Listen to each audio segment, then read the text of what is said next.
Livro Uma Vida com Propósitos, e hoje nós começamos o propósito de número 3. Você foi criado para se tornar semelhante a Cristo. Em Colossenses 2:7 está escrito: deixem que as raízes de vocês se aprofundem nele e extraiam dele a nutrição. Cuidem de continuar a crescer no Senhor e tornem-se fortes e vigorosos na verdade, e que a vida de vocês transborde de alegria e gratidão por tudo quanto Ele tem feito. E hoje, no dia 22, nós vamos aprender que nós fomos criados para se tornar semelhante a Cristo. Em Romanos 8:29 diz: Deus sempre soube o que estava fazendo. Ele decidiu desde o princípio moldar a vida daqueles que o amam pelos mesmos padrões da vida do Filho. Nele vemos a vida humana em sua forma original. Em Colossenses 1:15 diz: quando olhamos para o Filho, vemos o propósito original de Deus em toda a criação. Você foi criado para se tornar semelhante a Cristo. Desde o princípio, o plano de Deus é fazê-lo semelhante a seu Filho Jesus. Esse é o seu destino e o terceiro propósito de vida. Deus anunciou esse intento já na criação.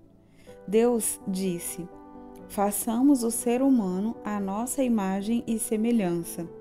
Em toda a criação, somente o ser humano é que foi feito à imagem de Deus. Esse é um grande privilégio que muito nos honra.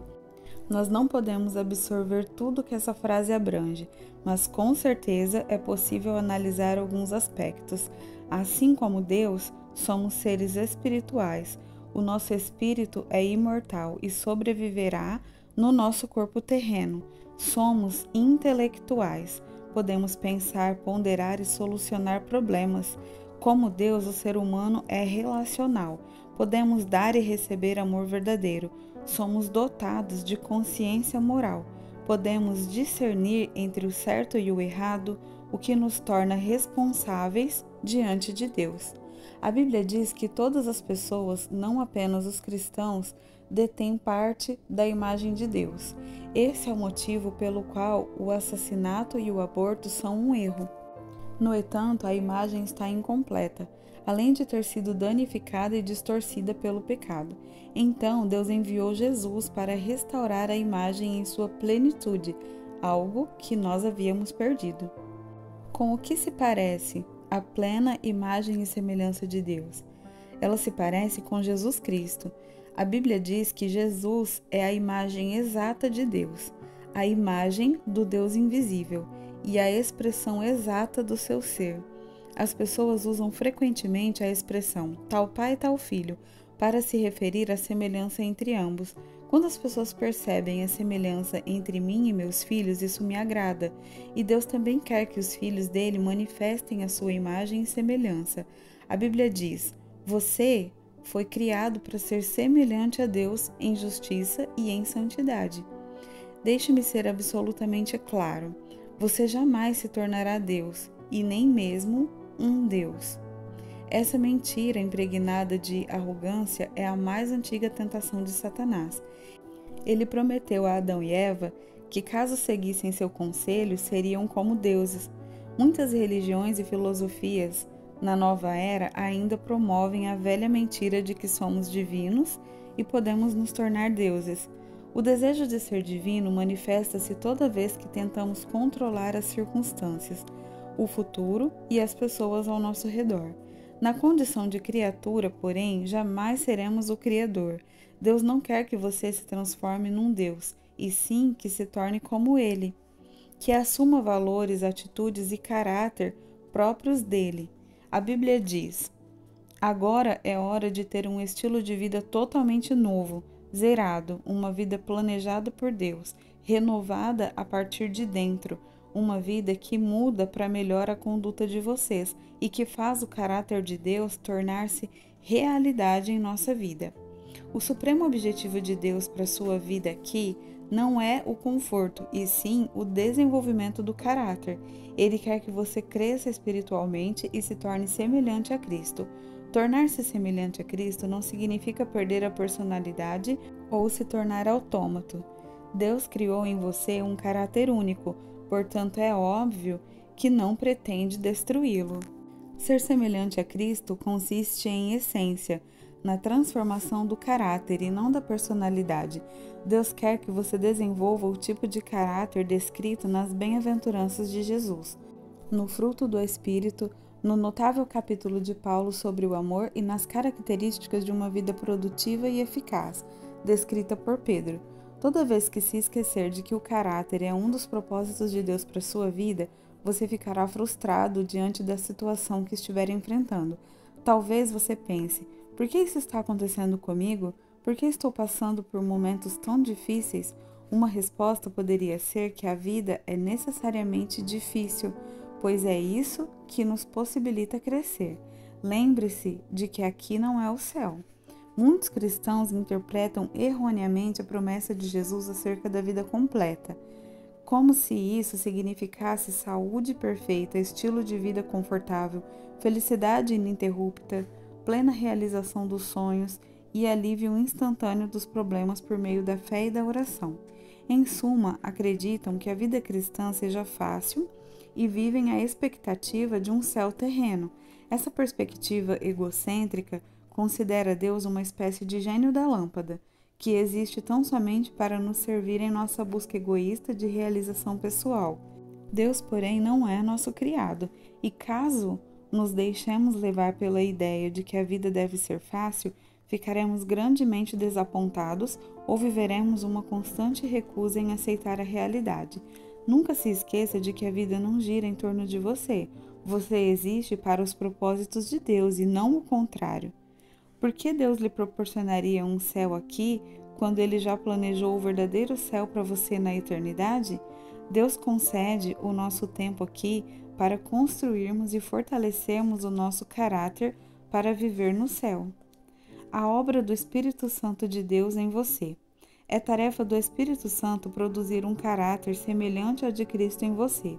A Bíblia diz: à medida que o Espírito do Senhor trabalha em nós, tornamo-nos mais e mais semelhantes a Ele e refletimos a sua glória ainda mais. O processo pelo qual nos tornamos mais semelhantes a Jesus é chamado santificação, que é o terceiro propósito de vida neste mundo. Você não pode reproduzir o caráter de Jesus por esforço próprio. Decisões de ano novo, força de vontade e as melhores intenções não são suficientes. Somente o Espírito Santo tem poder para realizar as transformações que Deus deseja em nossa vida. A Bíblia diz: Deus está operando em vocês, dando-lhes o desejo de obedecer-lhe e a capacidade de fazer o que lhe agrada. Mencione o poder do Espírito Santo, e muitas pessoas imaginarão manifestações milagrosas e emoções intensas, mas na maioria das vezes esse poder atua em sua vida de maneira discreta e silenciosa, de modo que você às vezes nem a percebe.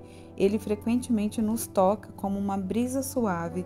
As características de Cristo não são produzidas por imitação, mas por habitação. Permitimos que Cristo viva por meio de nós, pois este é o segredo. Cristo vive em vocês. Como isso acontece na vida real? Pelas escolhas que fazemos. Escolhemos fazer a coisa certa nas diversas situações de nossa vida, confiando que o Espírito Santo de Deus nos concederá força, amor, fé e sabedoria para agir. Uma vez que o Espírito de Deus vive em nós, essas coisas estão sempre à disposição quando necessárias. Devemos cooperar com a obra do Espírito Santo. Por toda a Bíblia, vemos uma importante verdade ilustrada repetidamente. O Espírito Santo libera poder no momento em que você dá um passo de fé. Josué deparou com um obstáculo intransponível, as águas transbordantes do Rio Jordão, que recuaram somente depois que os líderes pisaram na água corrente, num ato de obediência e fé. A obediência libera o poder de Deus. Deus espera que você haja primeiro. Não espere sentir-se poderoso ou confiante. Siga adiante na sua fraqueza, fazendo a coisa certa a despeito de seus medos e sentimentos. É assim que você coopera com o Espírito Santo. É essa a forma de seu caráter se desenvolver. A Bíblia compara o crescimento espiritual a uma semente, a uma edificação e a uma criança que se desenvolve. Cada metáfora exige uma participação ativa. Sementes devem ser plantadas e cultivadas, edificações devem ser construídas e elas não aparecem do nada, e as crianças devem comer e se exercitar para crescer. Embora o esforço não tenha efeito para a salvação, ele está relacionado com o crescimento espiritual. Pelo menos em 8 ocasiões no Novo Testamento, nos é dito para fazermos todo o esforço em nosso crescimento até nos tornarmos semelhantes a Jesus. Você não pode apenas ficar esperando que isso aconteça. Paulo explica em Efésios 4, do 22 até o 24, as 3 coisas que devemos fazer para nos tornar semelhantes a Cristo. Em primeiro lugar, devemos abandonar a nossa antiga maneira de agir. Agora é hora de ter um estilo de vida totalmente novo, zerado, uma vida planejada por Deus, renovada a partir de dentro. Em segundo lugar, devemos mudar o nosso pensamento. Deixe que o Espírito transforme a sua maneira de pensar. A Bíblia diz que somos transformados pela renovação da nossa mente. A palavra grega para transformado, metamorphos, usada em Romanos 12:2 e em 2 Coríntios 3:18, é hoje aplicada para descrever a fantástica metamorfose sofrida pela lagarta ao se tornar borboleta. É uma bela descrição do que acontece espiritualmente conosco quando permitimos que Deus dirija os nossos pensamentos. Somos transformados de dentro para fora, tornando-nos mais belos, sendo liberados para voos mais altos. Em terceiro lugar, precisamos assumir o caráter de Cristo ao desenvolvermos hábitos novos e dignos de Deus. O caráter é basicamente a soma dos hábitos, é como você habitualmente age. A Bíblia diz que devemos revestir-nos do novo homem, criado para ser semelhante a Deus em justiça e em santidade proveniente da verdade. Deus usa a sua palavra, as pessoas e as circunstâncias para nos moldar. São 3 fatores indispensáveis ao desenvolvimento do caráter: a palavra de Deus, que proporciona a verdade de que precisamos para crescer. Os filhos de Deus contribuem com o apoio de que necessitamos para crescer, e as circunstâncias promovem o ambiente para pormos em prática as características de Cristo. Se você estudar e aplicar a palavra de Deus, reunir-se regularmente com outros fiéis e aprender a confiar no Senhor nos momentos difíceis, garanto que se tornará mais parecido com Jesus. Veremos cada um desses fatores de crescimento nos capítulos a seguir. Muitos presumem que estudo bíblico e oração é tudo de que necessitam para crescer espiritualmente, mas algumas questões da vida nunca serão transformadas somente pelo estudo bíblico e pela oração. Deus usa pessoas. Ele prefere agir por meio delas a realizar milagres. Assim, passamos a depender uns dos outros para alcançar a comunhão. Ele quer que cresçamos juntos. Em algumas religiões, as pessoas consideradas mais santas e maduras espiritualmente são aquelas que se isolam das outras em monastérios no topo de montanhas afastadas de perniciosos contatos com outros seres humanos. Trata-se de um erro grosseiro. A maturidade espiritual não é uma busca individual e solitária.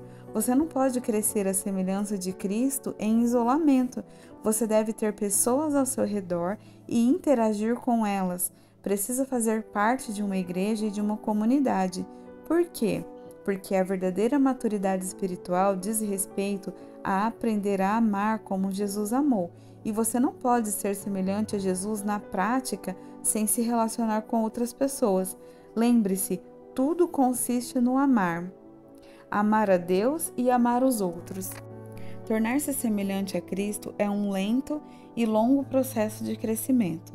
A maturidade espiritual não é instantânea e nem automática. É um desenvolvimento que se prolonga por toda a vida.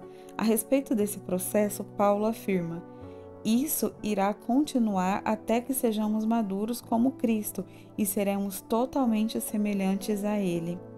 Você é uma obra em construção. Sua transformação espiritual, no que se refere a desenvolver o caráter de Jesus, durará o restante de sua vida e, mesmo assim, não será completa aqui. Só terminará quando você for para o céu e quando Jesus voltar. Então, qualquer particularidade ainda não desenvolvida do caráter se resolverá. A Bíblia diz que quando finalmente formos capazes de ver Jesus com perfeição, vamos nos tornar perfeitos como Ele. Não podemos sequer imaginar como seremos quando Cristo voltar. No entanto, sabemos que quando Ele chegar, seremos semelhantes a Ele, pois o veremos como realmente é. Grande parte das confusões na vida cristã tem origem no desconhecimento da simples verdade de que Deus está muito mais interessado em edificar o nosso caráter que em qualquer outra coisa. Preocupamo-nos quando Deus parece silencioso a respeito de determinados assuntos, como a nossa carreira. A verdade é que existem muitas carreiras diferentes que podem estar de acordo com a vontade de Deus para sua vida. E o que mais importa para Deus é que, seja qual for a sua escolha, você a desempenhe com a postura de Cristo. Deus está muito mais interessado em quem você é do que no que você faz. Nós somos seres humanos e não fazeres humanos. Deus se preocupa muito mais com o seu caráter do que com a sua carreira, porque você levará o seu caráter para a eternidade, mas não levará a sua carreira. A Bíblia adverte: não se ajustem demais à sua cultura a ponto de não poderem pensar mais. Em vez disso, concentrem a atenção em Deus. Vocês serão mudados de dentro para fora. Descubram o que Ele quer de vocês e tratem de atendê-lo. Diferentemente da cultura dominante que sempre os arrasta para baixo, ao nível da imaturidade, Deus extrai o melhor de vocês e desenvolve em vocês uma verdadeira maturidade. É preciso tomar uma decisão contra a sua formação cultural, para que você possa se concentrar em se tornar cada dia mais semelhante a Jesus. Caso contrário, outras forças, como amigos, pais, colegas de trabalho e a cultura estabelecida, tentarão moldá-lo à imagem delas. Lamentavelmente, uma rápida análise de diversos livros cristãos de sucesso revela que muitos fiéis abandonaram a finalidade de viver para o cumprimento dos grandes propósitos de Deus para se dedicarem a obter estabilidade emocional e realização pessoal. Isso é narcisismo e não discipulado. Cristo não morreu na cruz apenas para que pudéssemos levar uma vida equilibrada e confortável. O propósito de Cristo é muito mais profundo. Ele deseja nos tornar semelhantes a Ele antes de nos levar para o céu. Esse é o nosso grande privilégio, nossa responsabilidade direta e o nosso destino. E esse é o momento que nós pegamos nosso caderno, nossa caneta e vamos para o Pensando sobre o Meu Propósito de Vida do dia 22. E o tema para reflexão é: fui criado para me tornar semelhante a Cristo. E o versículo para memorizar está em Romanos 12:2.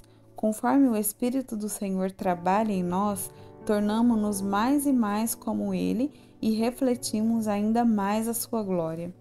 E a pergunta para meditar é: em que área da minha vida eu preciso hoje rogar pela operação do Espírito Santo para me tornar mais semelhante a Cristo?